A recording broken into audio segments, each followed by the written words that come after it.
Charlie Loudermilk and Andy Young started out as unlikely political allies.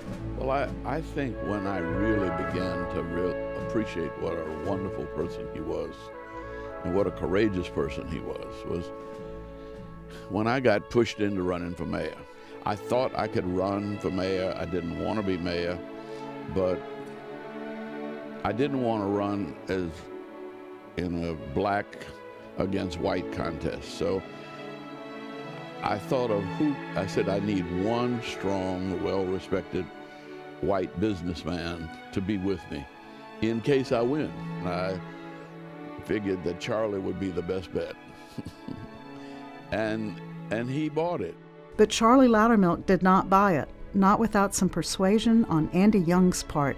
Andy came to my office and asked me if I would support him, and I said, well, I'm going to support, I don't know, I'm going to support the man that will bring the business community back together with the minority. He said, I want to run the city pretty well like Ivan Allen ran the city, a bipartisan way. And I said, well, and he mentioned some other things that Ivan had done.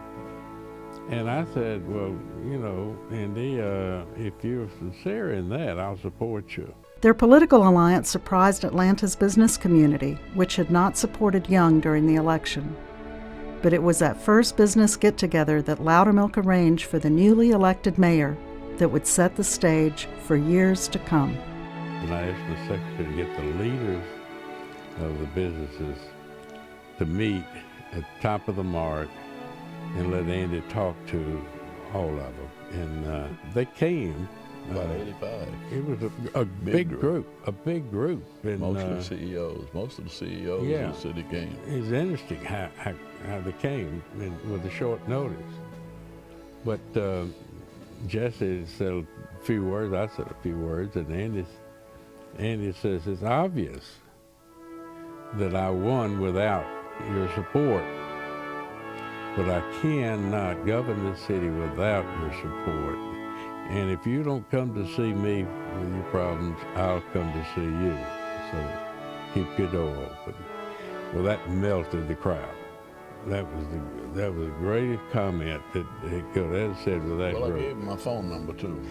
You did. You gave the home phone number and my office phone number, yeah, that I answer. It was that open-door policy and can-do attitude that not only began a long-term friendship, but also a shared vision of what Atlanta, the shimmering golden city of the South, could possibly become.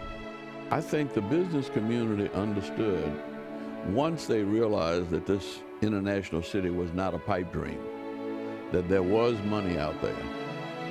So the Chamber and the Action Forum realized that we could recruit business, which meant bringing in investment.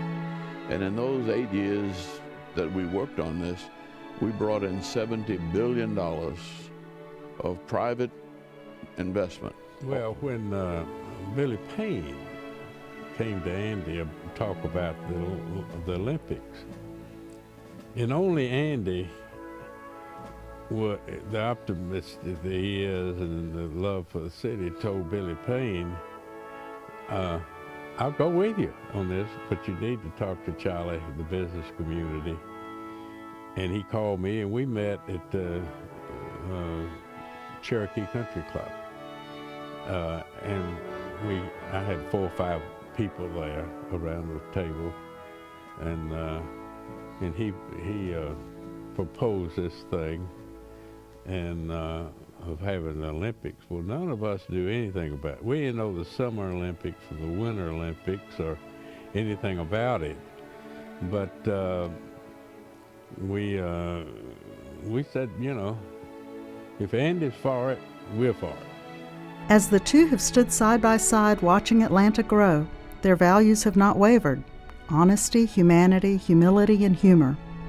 And those are the same values they are applying to a new purpose, the Atlanta Press Club's Loudermilk Young debate series. What I believe in now is, as a result of my work with Charlie and Atlanta, is what I call public purpose capitalism. And I think that you're rich not just for the sake of being rich, but you're rich because it's going to take a free enterprise system and creative investment to do what I want to do religiously. That is, feed the hungry, clothe the naked, heal the sick. You know, we live with the laws, and it's our responsibility, ours meaning the voters, to put the people in the offices that will be honest and be the best. Frank, discussions about the issues have always played a major role in their long-term friendship, and their bipartisan alliance serves as a model for all. People ask me, how does, a white conservative Republican have a close relationship with a black liberal Democrat? And I just said, that's just the way we do it in Atlanta.